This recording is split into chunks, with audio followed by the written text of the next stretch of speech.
Então, hoje nós estamos indo aí para o nosso quinto tema. Nós vamos falar sobre desenvolvimento sensorial e a aprendizagem. E, gente, igual você falou agora, Márcia, nós olhamos para a psicomotricidade e a gente fala assim, meu Deus, as pessoas acham que é só circuito, que é só pontilhado, que é só alinhavo, mas é muito mais do que isso. E aí, antes de começar, né, a aula sobre isso, eu já vou dar uma fala aqui com vocês, porque vocês trabalham, você em clínica, Márcia, a Dani na PAI, e aqui no grupo, né, o pessoal que vai assistir as aulas depois, a gente tem pessoas que trabalham em escolas especializadas e em clínicas. E nesse grupo, tanto das escolas especializadas quanto das clínicas, nós temos os terapeutas ocupacionais. E que vão olhar e falar assim, mas o sensorial é da terapia ocupacional, não é da psicomotricidade. E aí a gente tem que, né, relembrar alguns, porque alguns são muito cientes disso e vai super bem em relação a isso. Outros não. O que a gente tem que relembrá-los, né? Se alguém vier falar isso com vocês, o que vocês têm que se posicionar enquanto psicomotricista, né? Olha, a integração sensorial de Aires é uma metodologia exclusiva, fechada para os TOs. Isso é da terapia ocupacional. Integração sensorial de Aires. O restante, a estimulação sensorial, a aprendizagem sensorial, o desenvolvimento sensorial, ele vai perpassar pela psicomotricidade, pela fisioterapia. Por quê? Porque a gente não tem como trabalhar se não envolver os sentidos. Sim. Né? Então, nós vamos exatamente já falando sobre isso hoje, tá bom? Então, vamos lá. Então, olha, a gente já falou em outras aulas, né, sobre esse desenvolvimento do cérebro, que ele acontece de baixo para cima, de trás para frente e da esquerda para a direita. Então, o nosso foco hoje vai ser aí no do meinho, do sensorial ao motor, né? Que é esse de trás para frente. Isso está também dentro das leis do desenvolvimento neuromotor, né? A gente fala muito sobre essas leis, né? O tempo todo sobre esse desenvolvimento céfalo-caudal, próximo distal, e que o desenvolvimento é sensorial para o motor. Então, a gente começa, né? A criança começa a ter as sensações para depois ela dominar a ação, dominar o ato motor. E daí fica sempre aquela, né, em algumas aprendizagens, fica sempre aquela pergunta, né? Quem que vem primeiro, a galinha ou o ovo, né? E daí a gente vai lá para esse sensorial e motor. Então, olha, a criança, ela primeiro vê a mãe falando, né? Ou a cuidadora lá no berçário, lá na creche, né?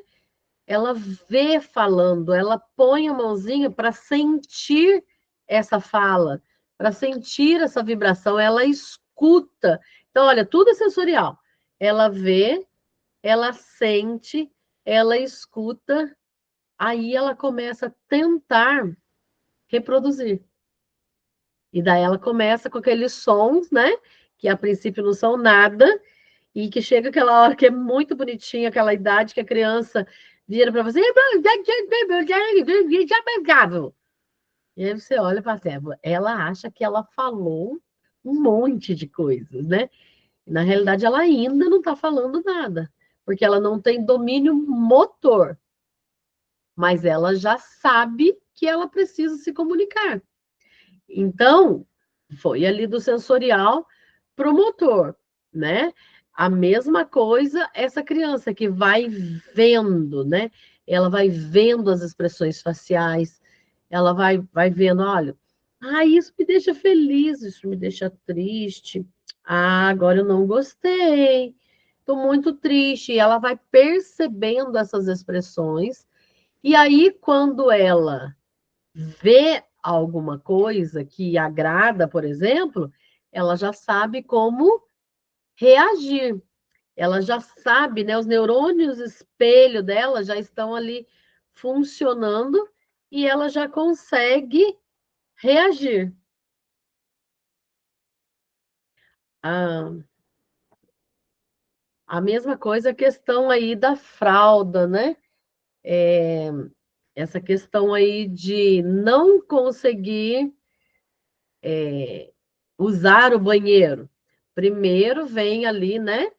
Da, do incômodo com a fralda suja, com a fralda molhada, para depois essa criança conseguir segurar, né, controlar os esfíncteres dela.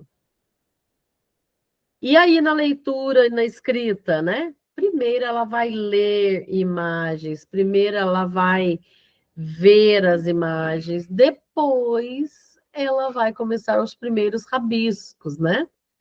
E aí, quando você olha para essa foto, fala assim: mas essa apreensão está errada. Mas são aquela primeira apreensão, aquela apreensão primitiva para as primeiras garatujas, para os primeiros rabiscos, né? E aí, depois, ela vai chegar na escrita. Então, o que acontece com tudo isso, né? É uma maturação hierárquica que demanda que a gente oportunize as vivências sensoriais. Se a gente não oportunizar essas vivências sensoriais, não vai chegar na habilidade que a gente quer com a qualidade que a gente busca. Então, a gente precisa oportunizar essas vivências, né? Mas quando eu falo assim, desenvolvimento sensorial, o que é isso, né? Então, a gente tem aí o quê? É um desenvolvimento ligado às nossas atividades diárias e ela relaciona o quê? Os nossos sentidos e as nossas sensações individuais. Por que é importante isso, gente? Não é só o sentido. Diz respeito à sensação e ela é individual. Porque, olha só, por exemplo, eu coloco uma pimenta no arroz. Coloco 2 gotinhas. Estou lá arrumando o almoço. Coloco 2 gotinhas de pimenta no meu arroz e no arroz da Márcia. Para mim, 2 gotinhas pode ter ficado muito forte. E eu estar ali, nossa, isso está desesperadoramente ardido. E a Márcia pode olhar e falar assim: você esqueceu de colocar a pimenta para mim que eu te pedi? Não, eu coloquei 2 gotinhas, igual eu coloquei para mim. Nossa, mas eu não tô nem sentindo, vou colocar mais um pouco. E a Márcia pegar o vidro, ó, virar ali. Então, os sentidos são iguais. A gustação minha, eu tenho o sentido da gustação, a Márcia tem o sentido da gustação. Mas a sensação, ela é individual. Cada um sente de um jeito. E isso é importante porque quando a gente está numa sala de aula, a gente tem que perceber essas diferenças. Quando a gente está lá na clínica, é onde a gente precisa atentar para fazer o planejamento do atendimento individualizado. Porque eu não posso programar, né? Essa semana eu vou fazer essa atividade com todos os meus pacientes. Porque às vezes a resposta de um paciente vai ser muito diferente do que a resposta do outro paciente. Então, eu preciso ponderar isso, né? Então, essa criança, nesse desenvolvimento sensorial, ele vai perceber o mundo de forma muito individual, muito pessoal, através dos sentidos.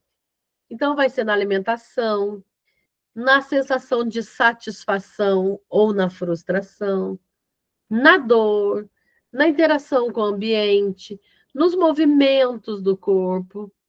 Tudo isso vai estar envolvido nesse desenvolvimento sensorial. Então, né, como que existe essa comunicação do sistema sensorial, né? Nós temos uma membrana plasmática em todas as células e ela, a parte interna, tem uma voltagem e a parte externa desse neurônio tem uma outra voltagem. Então, vamos dizer assim, a parte interna ela é mais negativa que a parte externa. Quando eu recebo o estímulo externo, então a gente tem ali uma excitação nesse neurônio e aí sai, né, aquela carga energética que aí caminha, né, por dentro das nossas vias e chega no cérebro a informação. E aí ele processa tudo isso e ele devolve como que eu vou me adaptar. Então, vamos ver aí, ó, tem uma foto do neurônio aí, né? O que que acontece, né? Os dendritos, eles vão coletar esse sinal. E aí eles coletam, né? E aí passa ali pelo axiônio e chega na nossa fibra muscular para gerar a nossa ação de resposta. Então, como que servem esses sentidos, né? Como que eles nos auxiliam? Nesse input, né, seja da pele, né, no tato, seja na visão, na gustação, na audição, seja no nosso interior, né, a gente vai ver aí os nossos 8 sentidos, que as pessoas costumam falar sobre 5, né, mas a gente tem que entender que a gente tem 8, e aí, no nosso sistema visceral, no nosso sistema emocional, então a gente vai receber, vai captar essa informação do ambiente. O cérebro, isso vai, né, através da descarga elétrica, vai chegar na área destinada do cérebro, e aí, nessa área, vai acontecer uma análise das informações. Então, o cérebro vai analisar você, como você está, como está o ambiente e como você precisa se ajustar àquele ambiente. E aí o output, ele é exatamente a resposta que o cérebro manda para você executar nessa adaptação sua ao ambiente. Então, vamos dizer, você ouviu a sirene de incêndio. O que você precisa fazer? Né? Você ouviu, você recebeu, captou aquela informação. O seu cérebro já processa. O que eu preciso fazer? Eu preciso descer, eu preciso molhar uma roupa e colocar no rosto, porque eu tenho muitos andares para descer até chegar lá embaixo do prédio e tal. Então, o que eu vou fazer? O cérebro já processa tudo, e aí o output é você executar essa ação. A criança, recebi a informação de que tem um sorvete na geladeira. Então, o que o cérebro precisa? O que o cérebro vai fazer, né? Eu posso pegar? Não, não posso pegar agora. Agora não é hora de pegar sorvete. Eu preciso perguntar para a professora. Que hora que nós vamos? Que hora que vai ser o lanche especial? Que hora que nós vamos comer esse lanche? Que hoje vai ter sorvete. Ah, vai ser em tal horário. Ah, então eu preciso adaptar o meu corpo para esperar o horário do lanche especial da escola hoje. Então, esse corpo vai se adaptar a essa situação do ambiente, né?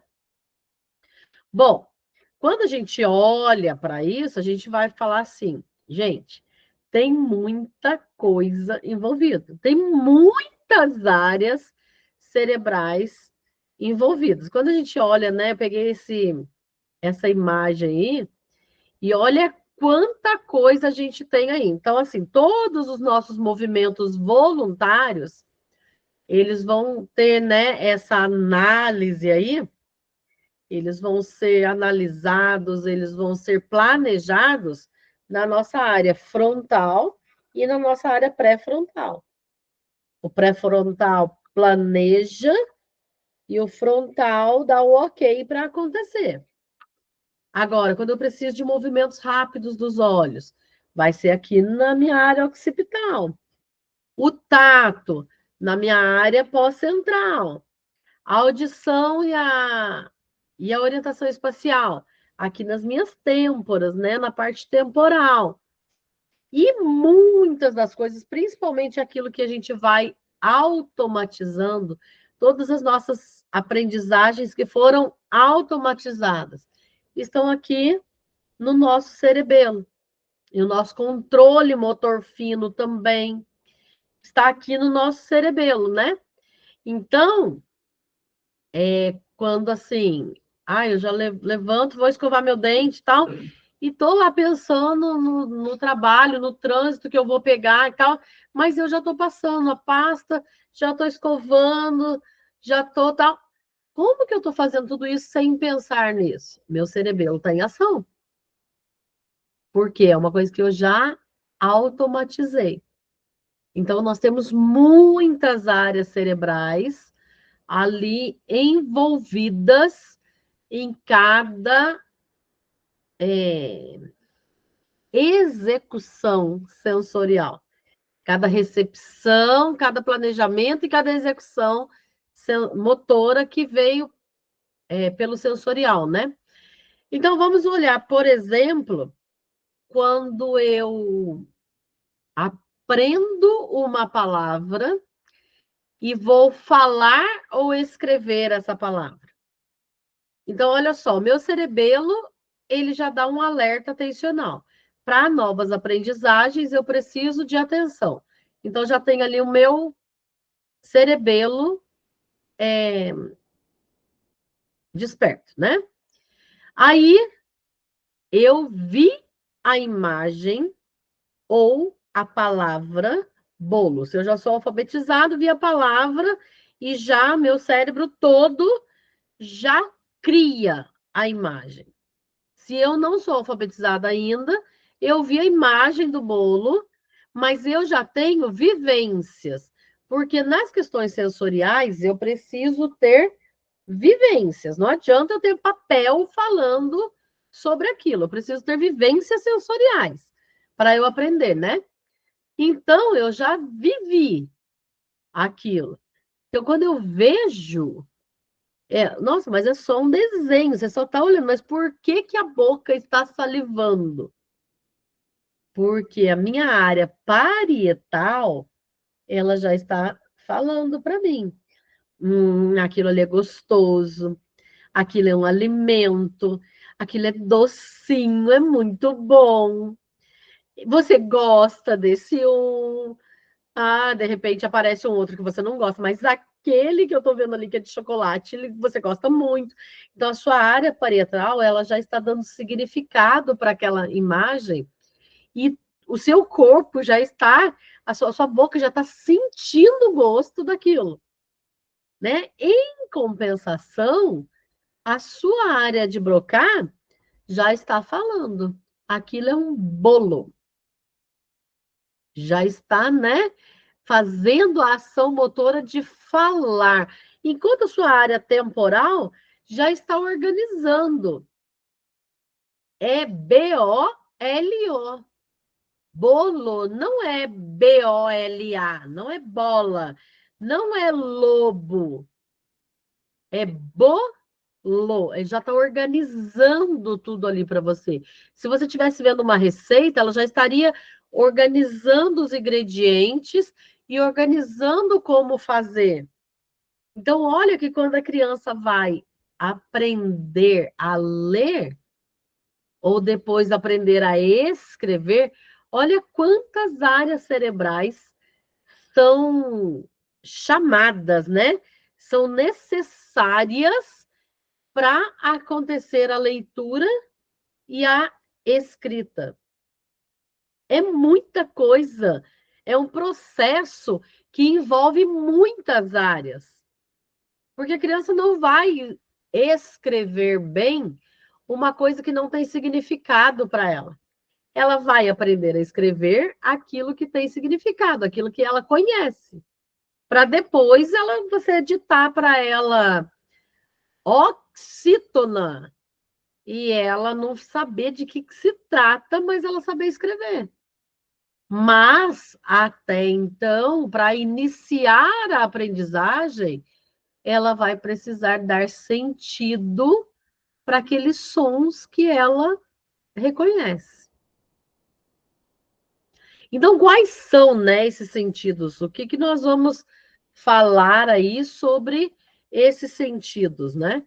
Então, nós temos 8 sentidos aí.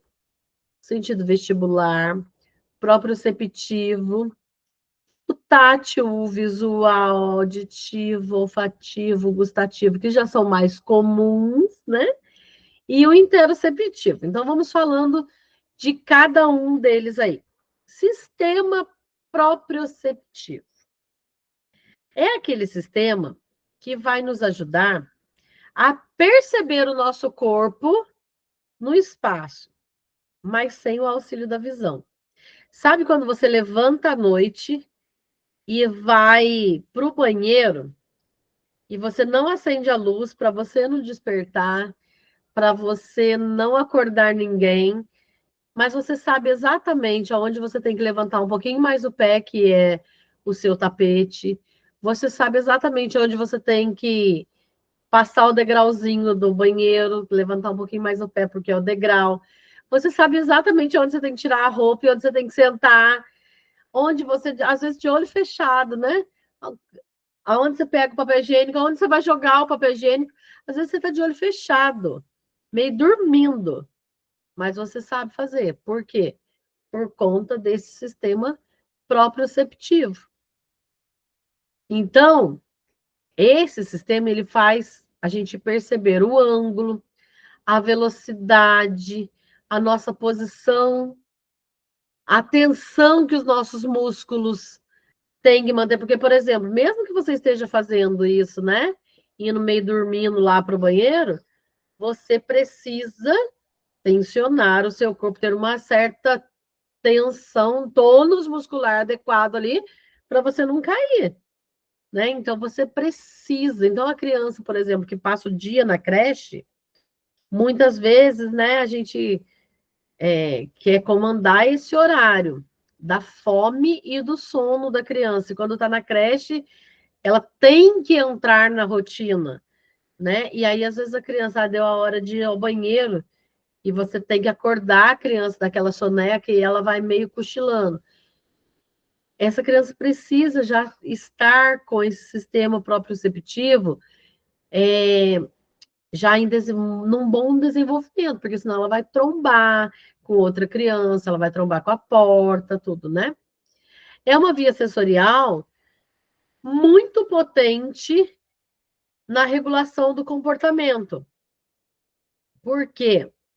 As crianças que apresentam hiperreatividade ao toque, né, ao tato ou ao movimento, pode-se utilizar das informações proprioceptivas como consolo, como conforto, para autorregulação. Por isso que elas vão fazer o quê? Elas vão ficar ali no balancinho delas, esperando, né? Conseguindo ali se autorregular. Ou vai ficar o pezinho lá balançando até ela conseguir se autorregular. Então, ou a mão, né? Depende, mas é aquele movimento dela com ela mesma. Muitas vezes eles fecham o olho e ficam ali, né? Até conseguir se autorregular. Por quê? Estão ativando o sistema proprioceptivo. Como que eu estimulo a propriocepção no meu aluno, na minha criança? É no parquinho, né? Então, tem alguns brinquedos que eles são muito potentes para isso. Por exemplo, a gangorra, esse brinquedo de pendurar, né? O trepa-trepa. Gente, o subir em árvores é riquíssimo para estimular a propriocepção. Você trabalhar com luz e sombra com as crianças, né? Momento que você escurece a sala, seja a sala de aula, seja a sala clínica, né? E fala para ela, olha, procura para mim aquele pote, sai de onde você está e procura para mim aquele pote e tal, mas sem acender a luz. Então você já colocou para lá, eu coloquei uma bola debaixo da cadeira. Vai pegar para mim. Isso, ela trabalha a questão da propriocepção. E uma coisa que, assim, a gente acha que é bobeira, mas, né, a gente não tem como. Como que eu vou falar? Com 40 minutos de atendimento na semana, a gente não tem como dar solução para todas as questões das crianças. Então, a gente precisa também orientar esses pais dessas crianças para que eles façam algumas coisas em casa. Então, por exemplo, brincar com almofadas, fazer essa criança puxar o carrinho de compra, porque ela vai ali, ou puxar ou empurrar, né? Ela vai ter que modular ali o tônus dela em relação ao peso daquele carrinho, né? Quando ela vai carregar alguma sacola. Então, fiz a compra, cheguei em casa, dou as sacolas para eles carregarem.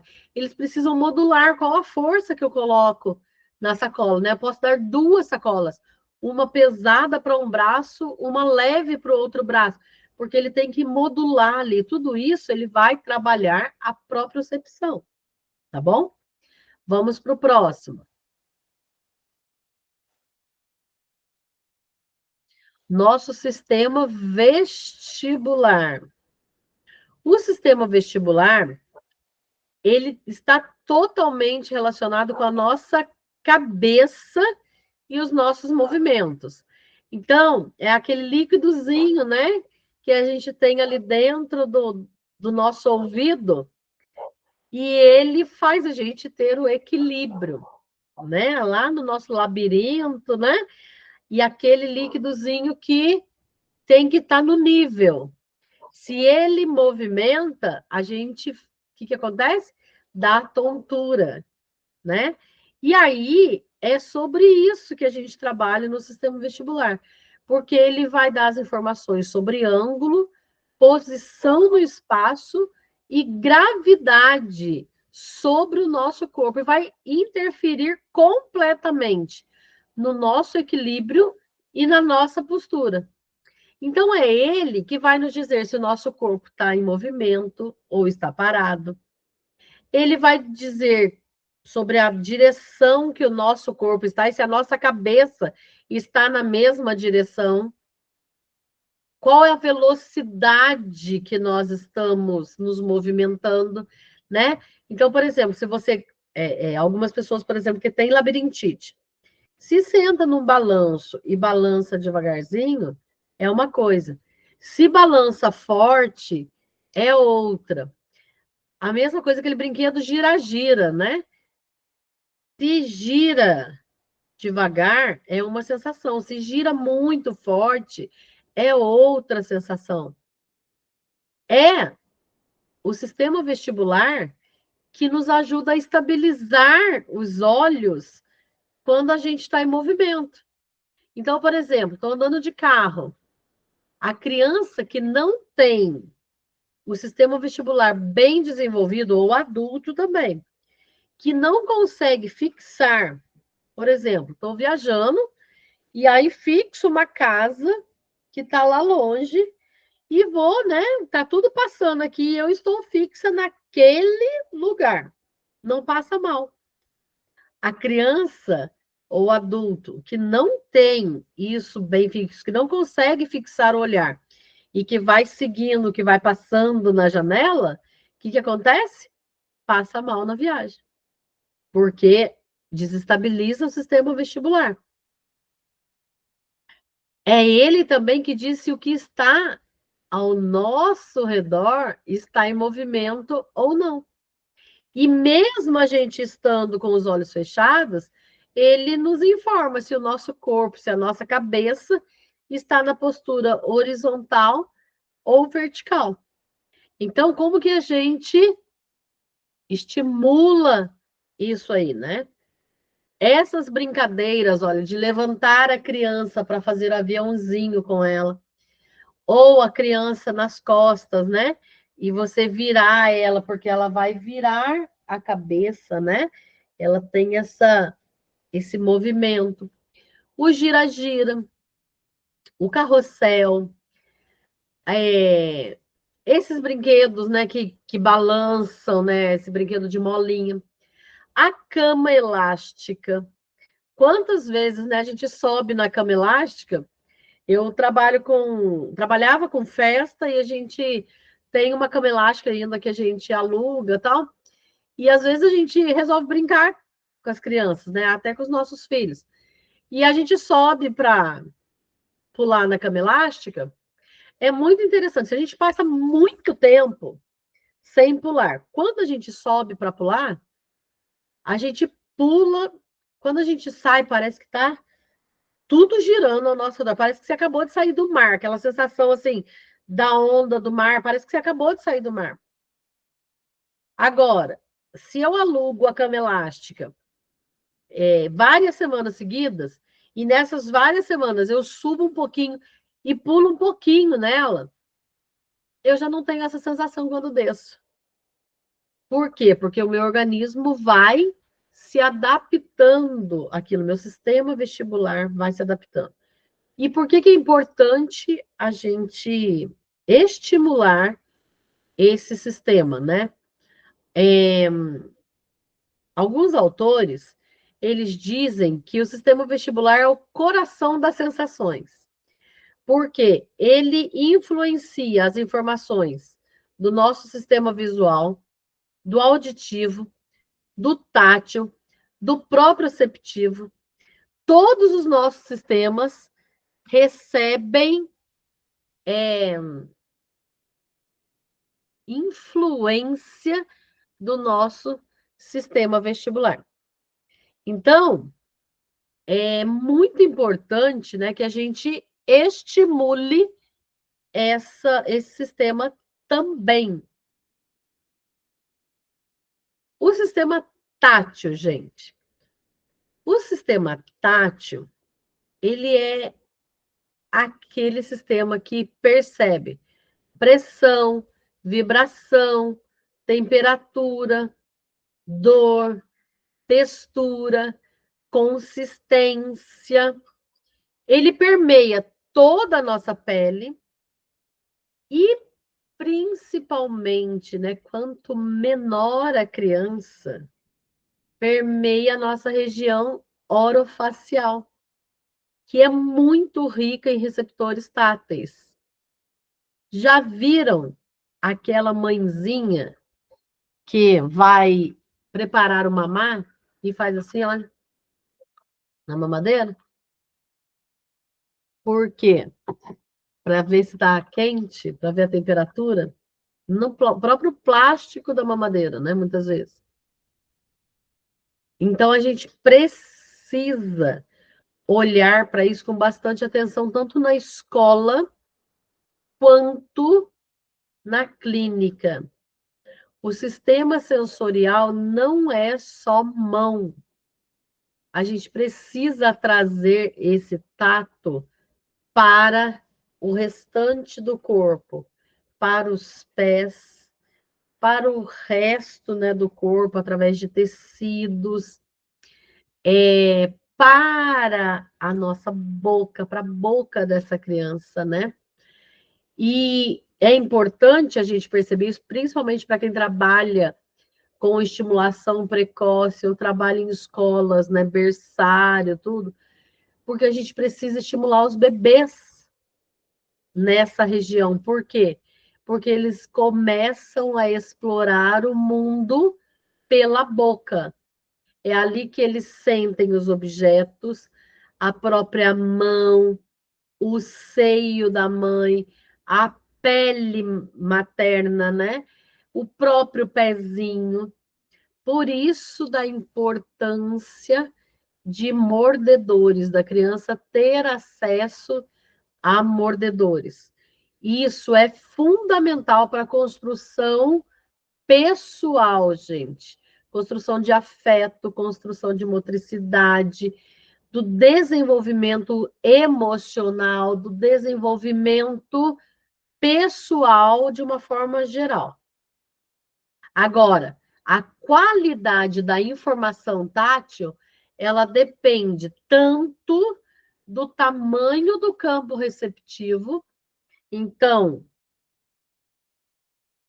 eu tocar a ponta do dedo, eu tenho uma qualidade de, de recepção. Se eu toco a mão toda, eu tenho outra qualidade de recepção. Então, depende do tamanho do campo receptivo, depende do receptor, que é o que eu falei para vocês. Então, por exemplo, a boca, ela é muito mais rica em receptores táteis do que, por exemplo, essa parte aqui do meu braço. Eu passar aqui, a sensação é uma. Eu colocar esse mesmo objeto na minha boca, eu vou ter muito mais informações sobre textura, temperatura e tudo aqui do que aqui, porque tem mais receptores. E depende também da densidade, né? Ou seja, da intensidade desse toque. Uma coisa é eu relar assim, outra coisa é eu apertar. E aí depende do que eu estou recebendo. Por quê? Porque o tato, ele é discriminativo. Ele tem áreas nociceptoras, ele tem áreas termorreceptoras e ele tem áreas esteroceptoras. Não áreas no sentido de aqui eu sinto um frio e não sinto calor. Não é isso, não é a área do corpo. O neurônio, né, que faz essa recepção, né, as vias sensoriais que fazem essa recepção e levam ali para o neurônio, eles trabalham com todas essas informações.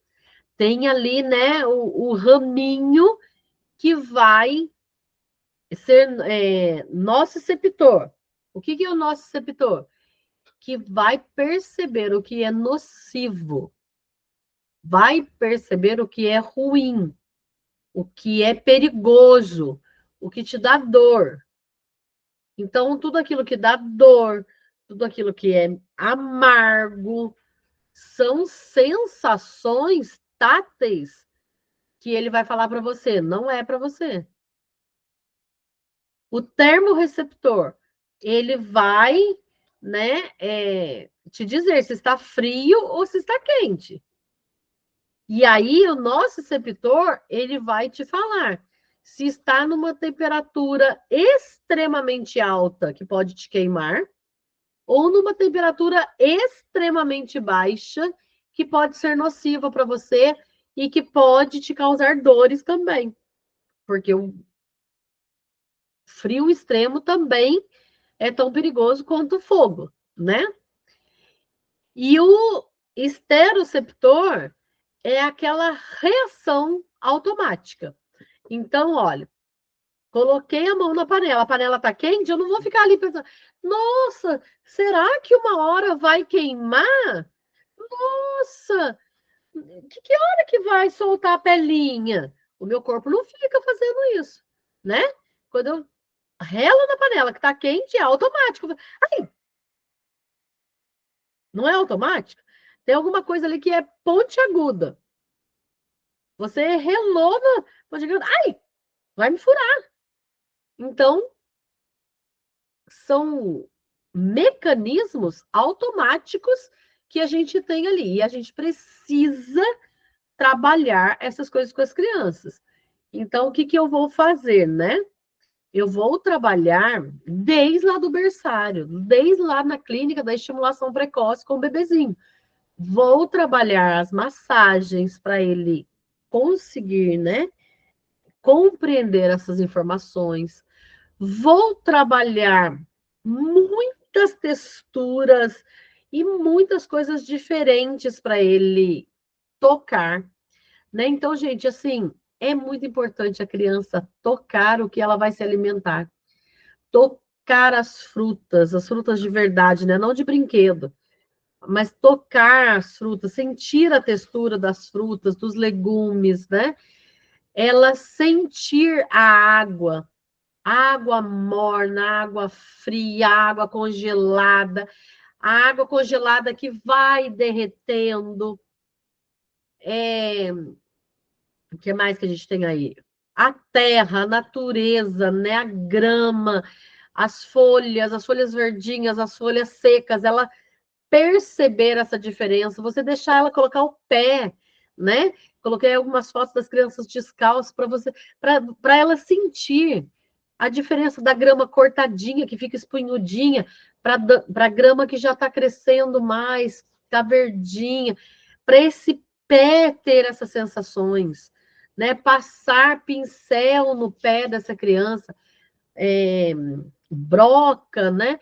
Para ela ter essa sensação ali, né? Do diferente. Ela tocar em tinta, fazer a tinta comestível, né? Para ela poder tocar e poder colocar na boca e sentir a textura com a boca, né? Tocar areia, tocar areia natural, areia dessa industrializada, né?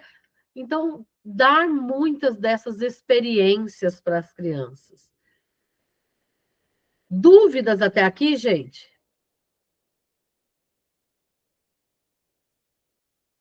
Tranquilo, Elma.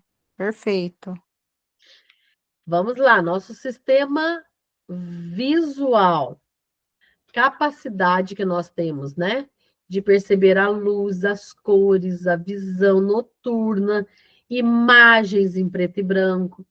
Então, gente, não tem nada a ver com a criança ter problema oftalmológico, tá? Isso tem a ver com a criança ter percepção e modular a visão em determinados momentos, né? Então, ela vai ali captar pelos fotorreceptores que ficam aqui na nossa retina, e aí ela vai perceber coisas ou vai modular. E aí nós temos crianças que são hiperresponsivas ou hiporresponsivas. Então, o que a gente tem que fazer, né?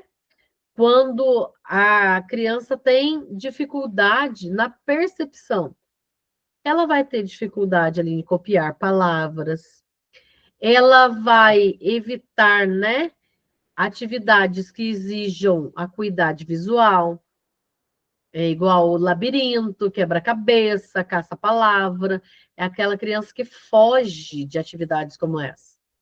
Ela vai inverter letras, ela vai inverter palavras, tanto para ler quanto para escrever. Ela vai confundir letras semelhantes. Então, por exemplo, o N da letra de imprensa, né? O N e o U, essa criança vai trocar com facilidade. O 1 e o L minúsculo também. o 1 e o I, né? O I maiúsculo aí de imprensa, a criança vai ter essa dificuldade. O W e o M, ela vai ter dificuldade ali nessa percepção. E aí o que vai acontecer? Ela vai ter nível de leitura e de escrita abaixo do esperado para a idade dela. Quando ela tem dificuldade na modulação visual, se é uma criança hiperresponsiva, né? Ela vai evitar luz, vai evitar a luz solar, ela vai cobrir os olhos. Se tem um movimento rápido de objeto, ela se assusta, ela evita contato visual, ela evita lugares onde tem muito movimento, porque aquilo, né? Vamos lembrar lá do sistema vestibular que ela tem aqui uma dificuldade nessa modulação visual, vai interferir no sistema vestibular e ela vai passar mal, vai aí ter dores de cabeça, náusea, por exemplo, né? Se está assistindo TV por um bom tempo, tablet, computador, celular, né? Ela não consegue estimar distâncias, é um perigo para atravessar rua sozinha. Ela tropeça em muitas coisas, esbarra em muitas coisas. Em compensação, a criança hiporresponsiva, ela fica ali, olha, horas, sabe? Tem muitos autistas que têm isso, que fica ali vendo a luzinha brilhar, a luz girar, a luz trêmula, e ela fica ali olhando, assim, com aquele encantamento, né? E você fala, gente, o que que tá vendo nisso aí? Mas ele fica ali, olha. Então, ele vai, durante a escrita ou a leitura, ele vai ficar ali se movendo ou balançando, né? Esses dias atrás eu cheguei na sala, meu filho estava lá, fazendo uma leitura, e já é uma leitura de uma letra pequena, ele estava lendo a Bíblia, não é uma leitura que é uma letra pequena, e ele estava sentado no sofá e fazendo desse jeito, né? Aí eu olhei para ele e falei, Manuel, você está entendendo o que você está? Você está. Tô, mamãe. É a história de fulano, é assim, assim, assim e tal. E me contou tudo que ele estava lendo. Eu falei, cara, eu acho que se eu tivesse lido 2 linhas desse jeito que ele estava lendo, eu já tinha passado mal. Mas, no caso dele, é assim que ele funciona. Todas as vezes que vai ler, não. Algumas vezes. Então, aquela criança que gosta, né, de ficar vendo o ventilador girar, peão girar, catavento girar, olhar muito de perto as coisas ou ficar olhando de canto de olho, né? Gosta de imagens que são estimulantes, então caleidoscópio, ilusão de ótica, esse tipo de coisa.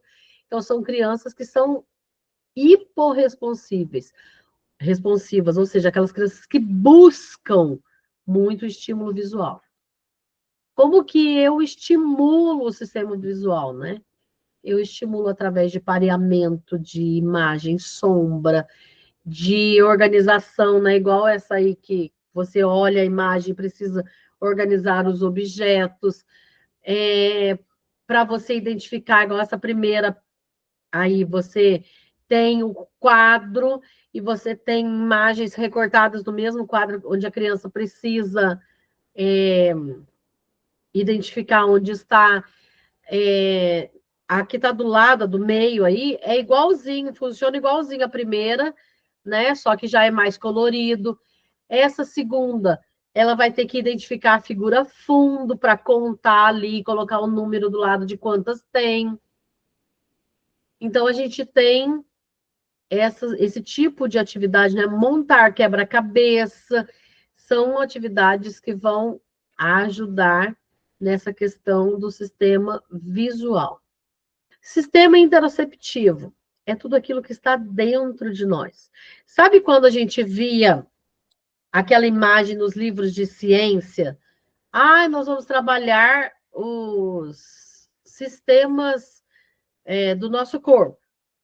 Aí vamos trabalhar a visão, Vamos trabalhar a audição, daí vinha as imagenzinhas, né? As 5 imagens, né? A mãozinha, o olhinho, a boquinha, o narizinho e o ouvido, né? Bom, aqui no interoceptivo é tudo que a gente sente, só que não está por fora, está lá por dentro. Então vamos pensar um pouquinho aí. São as nossas sensações internas, nosso estado emocional, nossa fome, sede, a própria dor. Então, olha, está muito ligado, por exemplo, na questão de dor, ao sistema tátil. E por que que é importante isso, gente? Porque é importante para a nossa saúde e para o nosso bem-estar. Porque se a gente não perceber essas sensações, a gente pode ter problemas sérios de saúde. Se eu não percebo a minha sede, eu não vou tomar água. Se eu não tomo água, eu vou ter problemas renais, vou ter problema de desidratação, vou ter problema de aprendizagem, porque o cérebro que não está hidratado não aprende. Vou ter, inclusive, dores de cabeça. Se deixa de tomar água, tem dores de cabeça.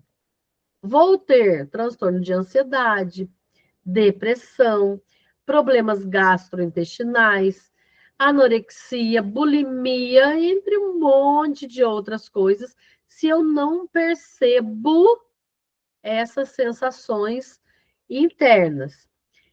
Muito comum, tanto aí, né, nas escolas, sejam as especializadas, sejam as escolas regulares, seja nas clínicas. A gente tem recebido muitos autistas, né?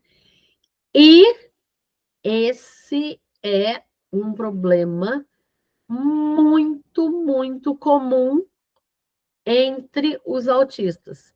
Tanto a hipersensibilidade como a hipossensibilidade. Então, assim, a gente precisa perceber como que o nosso paciente, como que o nosso aluno reage às sensações, para eles poderem conseguir reagir. Porque a questão da nossa intuição, da resolução de problemas, a tomada de perspectiva, compreensão social, empatia, pensamento flexível, né? A flexibilidade cognitiva, reconhecimento emocional e regulação emocional são habilidades que a gente precisa no dia a dia e que muitas vezes estão um pouco desenvolvidas, estão em prejuízo ali na pessoa com TEA. Por quê? Gente, vamos pensar. Por exemplo, a empatia. A empatia é uma coisa que você se coloca no lugar do outro para ser empático com ele, né? Agora, se a pessoa é hipossensível à dor, vamos dizer que ele é hipossensível à dor, ele não sente dor. E eu chego para ele e falo assim: tô com muita dor de cabeça. Ele vai olhar para mim e tá? Nossa, mas você podia perguntar, né? O que eu posso fazer para te ajudar? Posso pegar um remédio? Tal, não sei o quê. Ah, tá. Por quê? Porque para ele, tipo assim, que frescura, tá com dor de cabeça? Porque ele não sente dor. Aí, ele tem uma hipersensibilidade, por exemplo, ao som, ou à luz, ou à temperatura. E aí ele tem aquela hipersensibilidade, e aí ele fala para você assim: é, esse calor tá me incomodando. E aí você, como que você vai ser empático com ele se você não sente o calor que aquele autista sente. Aí você precisa aprender a ser empático, né? Esses dias atrás, aqui em casa, aconteceu um fato assim, né? O meu filho assim, eu quero tomar banho no banheiro de cima. Falei, cara, você já tá aqui na porta do banheiro de baixo, toma banho aqui. Não, eu não quero tomar banho no banheiro daqui. Por que que você não quer tomar banho no banheiro daqui? Porque, gente, tá esfriando. A gente mudou a temperatura do chuveiro. E aí ele assim, mamãe, esse chuveiro aqui de baixo é muito quente para mim. Gente, mas para mim, pessoalmente, é um chuveiro normal. Mas para ele, ele fala que dói o corpo dele, de tão quente que ele sente. Aí ele vem tomar no de cima, que para ele, para a sensação do corpo dele, é menos quente. Então, assim, a gente precisa trabalhar esse sistema tanto para eles nos entenderem quanto para nós entendermos a eles, né? Isso acontece muito com crianças, por exemplo, que têm uma dificuldade para a sensação de fome, né? E aí eles são assim, um negocinho desse tamanho. Ele comeu agora. Daqui a uma hora, ele fala para você, tô com fome. Aí você fala, não, você não tá com fome, você acabou de comer. Mas, se é uma criança que é hipersensível, aquela sensação de fome, ela já vira uma dor que é inimaginável. Entende? Então, olha, desafios para as pessoas que são hipersensíveis. Reações intensas, ó, eu estava falando e já era o próximo slide. Reações intensas à fome ou necessidade de usar o banheiro. Elas podem descrever a fome como sendo dolorosa. Gente, eu, por exemplo, não sou autista, mas eu tenho meu marido morre de rir de mim, às vezes ele fica bravo. Mas é real isso, gente. Eu demoro a sentir sede. Mas quando eu sinto sede, gente, é uma sede tão desesperadora que eu tenho que tomar água na hora. E aí ele fala para mim assim: mas faz 15 minutos, 20 minutos que você tomou água. Mas eu quero mais água, porque eu ainda estou com sede, eu preciso de mais água. E é uma coisa assim desesperadora, parece que você está morrendo desidratado. Lutar com foco, com atenção. Ansiedade extrema. Náusea, às vezes, por coisas que a gente não consegue saber o porquê. Uso de banheiro com frequência, sem nenhum problema no sistema, né, urinário ou no sistema de evacuação. Então, são algumas questões dos hipersensíveis. Dos hipossensíveis, tolerância à dor extremamente alta. Treinamento tardio, demora para conseguir sair da fralda e conseguir usar o banheiro, porque não sentem, né? E aí, tanto acontece de vazar, quanto acontece de ter prisão de ventre, porque não está sentindo que precisa usar. Não sente fome, se a gente não lembrar, a pessoa não come. Não tem a sensação de saciedade, que precisa parar de comer. Não reage se a coisa está fria ou se está quente, não tem reação. Então, a gente precisa estimular esse sistema interoceptivo para as crianças conseguirem, né, se adaptar ao ambiente e saberem reagir a ele. Sistema auditivo vai ser aquele sistema onde a criança vai perceber sons e ela vai modular as ações dela relacionada a ritmo, intensidade, volume, timbre, né? E é muito requisitado para a criança aprender a linguagem falada e, posteriormente, para ela ser alfabetizada. Então, a gente precisa trabalhar na escola com ritmo, com músicas, com sons altos, sons baixos, grave, agudo. Então, a gente precisa estimular para essa criança passar bem depois pelo sistema de alfabetização. E o sistema gustativo, que é aquele que a criança sente o sabor, e o olfativo, que é onde ela sente o odor. E isso a gente já está bem acostumado a trabalhar nas escolas, né?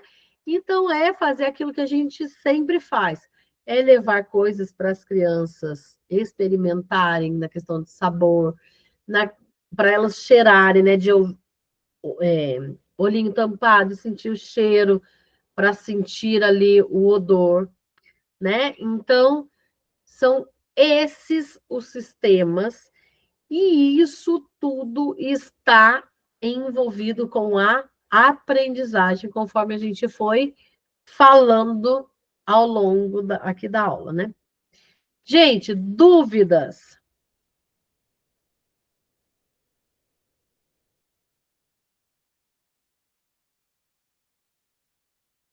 Não? Então, eu quero agradecer vocês pela presença hoje, né? E falar que a gente vai continuando aí, vou subir o material para vocês lá na plataforma, e a gente vai continuando falando aí sobre a nossa psicomotricidade, que nós estamos descobrindo cada vez um pouquinho mais. Né, gente? Muito obrigada. Boa noite para vocês. Eu Bom que agradeço, descanso. Elma. Até sábado, Até sábado. se Deus quiser. Fica com Deus, viu? Amém.